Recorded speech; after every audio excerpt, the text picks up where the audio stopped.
Good morning Seethamma. Good morning. అది coffee పెట్టేవనా? ఇప్పుడు వద్దులే సీతమ్మ. ఇవాళ పవిత్రని డాక్టర్ దగ్గరికి చెకప్కి తీసుకెళ్ళాలి. అవును కదా, నేను మర్చిపోయాను. అయితే తీసుకెళ్ళు.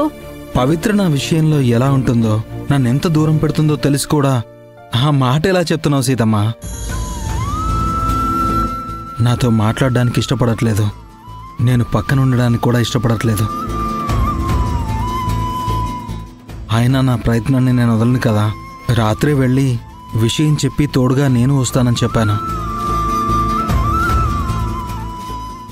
సిచ్యువేషన్ని అడ్వాంటేజ్గా తీసుకోవద్దని వార్నింగ్ ఇచ్చింది.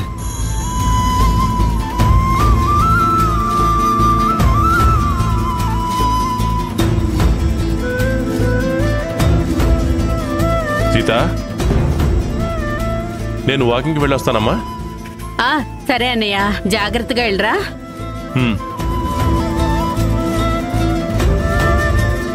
Good morning uncle. Good morning అమ్మా విద్య. ఈ రోజు ఆఫీస్ లేదు కదా, ఇలా వచ్చావేంటి? పర్సనల్ సెక్రటరీగా ఆఫీస్లోనే కాదు అంకుల్, పవిత్రను పర్సనల్గా కూడా కేర్ తీసుకుందామని వచ్చాను. పవిత్ర మంచి మనసుకి నీలా కేరింగ్ తీసుకునే ఫ్రెండ్ ఉండడం చాలా మంచిది. సరేమ్మా, లోపలికి వెళ్ళు. అలాగే అంకుల్.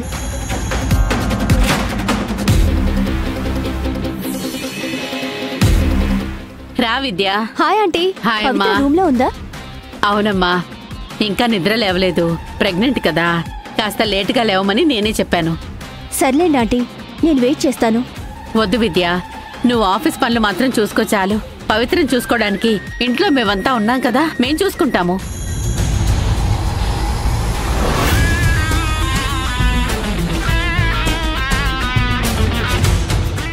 పర్లేదాంటీ, పవిత్ర నా బాధ అర్థం చేసుకుని నాకు జాబ్ ఇచ్చినప్పుడే తన పర్సనల్ కేర్ కూడా తీసుకోవాలని డిసైడ్ అయ్యాను.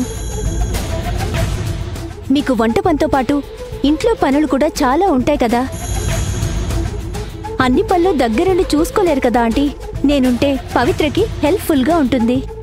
నాకెన్ని పనులున్నా పవిత్రం చూసుకోవడానికి నాకేంటమ్మా ఇబ్బంది? తనని చూసుకోవడం నా బాధ్యత కూడాను. నువ్వు కూడా వారమంతా ఆఫీస్ పనుల్లో బిజీగా ఉంటావు కదా, తీరిక దొరికేదే నీకు ఒక్కరోజు. వెళ్ళి నీ ఫ్యామిలీతో గడుపు.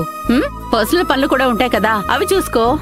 అది కాదంటీ, నీకు పవిత్ర మీదున్న అభిమానానికి చాలా థ్యాంక్స్ అమ్మా. తప్పుగా అనుకోవద్దు. పవిత్ర కూడా ఇంట్లో ఉన్నప్పుడు తన ప్రైవసీ కోరుకుంటుంది కదా. నువ్వు ఉంటే తను ఇబ్బంది పడుతుంది, తన ప్రైవసీని కోల్పోతుంది. అర్థం చేసుకోమా. సరే ఆంటీ, బాయ్.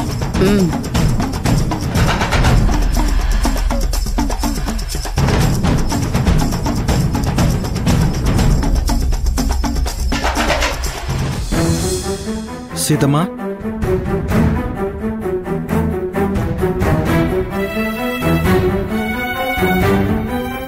ఎందుకు సీతమ్మ తన్ని పంపేశావు? పవిత్రకి తోడుగా ఉంటానని వచ్చింది కదా, ఉండనివ్వాల్సిందే. పవిత్రకి తోడుగా హాస్పిటల్ కూడా వెళ్ళొచ్చేది కదా. విద్య ఉండి పవిత్ర పనులు చూసుకుంటే నువ్వేం చేస్తావు? రీల్స్ చేసుకుంటావా? అదేంటి సీతమ్మ అలా అనేసావు? లేకపోతే ఏంట్రా, తనేమీ బయటమ్మాయి కాదు కదా, తనని మనమే జాగ్రత్తగా చూసుకోవాలి. ముఖ్యంగా ఆ బాధ్యత నీదే. నువ్వు తనని దగ్గరుండి చూసుకోవాలి కదా.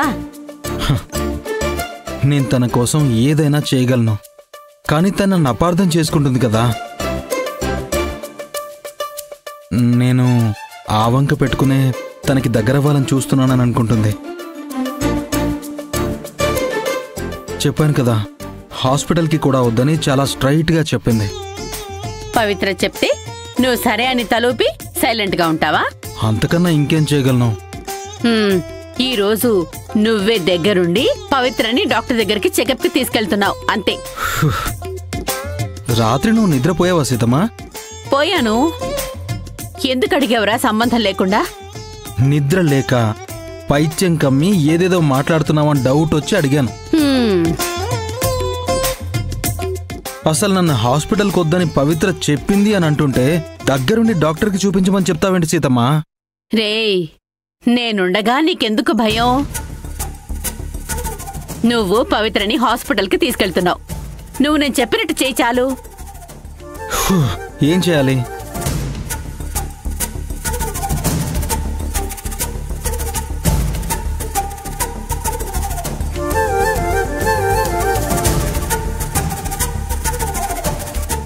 ఇది వర్కౌట్ అవుతుందా సీతమ్మ? గుళ్ళో నా ప్లాన్ వర్కౌట్ అయినప్పుడు హాస్పిటల్లో ఎందుకు వర్కౌట్ అవ్వదు? అంటే గుళ్ళో ప్రోగ్రామ్ అంతా విశిష్టమైన రోజే నిజమే, కానీ మిగతాదంతా నేను వేసిన స్కెచ్చే. మీ ఇద్దరి పేరు మీద పూజ చేస్తే మిగతా కార్యక్రమం పూజారి గారు చూసుకున్నారు. అమ్మవారి మీద భారం వేసి నేను నమ్మాను. నేను అనుకున్నదే జరిగింది. మరి ముత్తైదువులు ఈ వాయినాలు అవి ఇవ్వడం? నేను ప్లాన్ ప్రకారం తనని గుడికి పిలిపించి అలా చేయించాను. పవిత్ర నిన్ను అర్థం చేసుకునేటట్టు చేయాలంటే ఇలాంటివి కొన్ని తప్పవాది. కాబట్టి గుళ్ళో వర్కౌట్ అయినట్టే హాస్పిటల్లో కూడా వర్కౌట్ అవుతుంది. నేను చెప్పినట్టు చెయ్యి.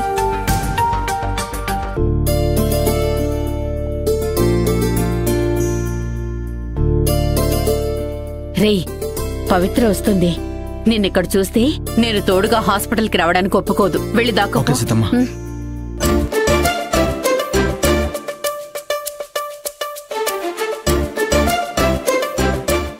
సీతమ్మ, నేను చెకప్ కోసం హాస్పిటల్కి వెళ్ళొస్తాను. పవిత్ర, ఒక్కదానివే ఎలా వెళ్తావు పవిత్ర? నేను కూడా వస్తాను.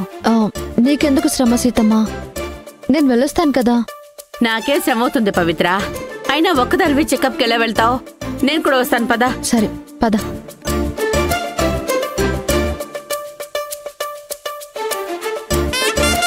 ఓకే, నేను వస్తాను.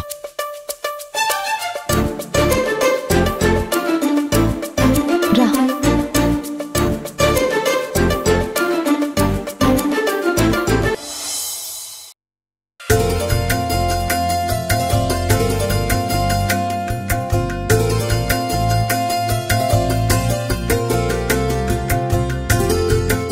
ఆది ఏంటి ఇంకా రాలేదు?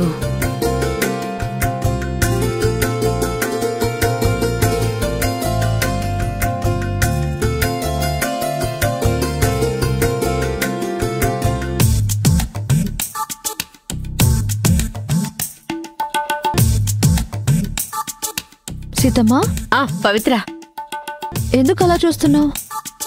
ఏం లేదు పవిత్ర, డాక్టర్ గారు ఇంకా పిలవలేదు కదా, దాని గురించి చూస్తున్నా.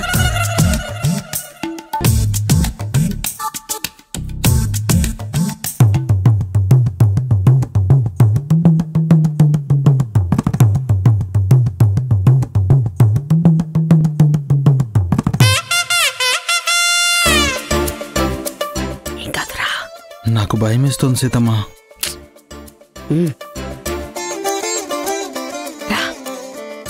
నేను వస్తున్నా.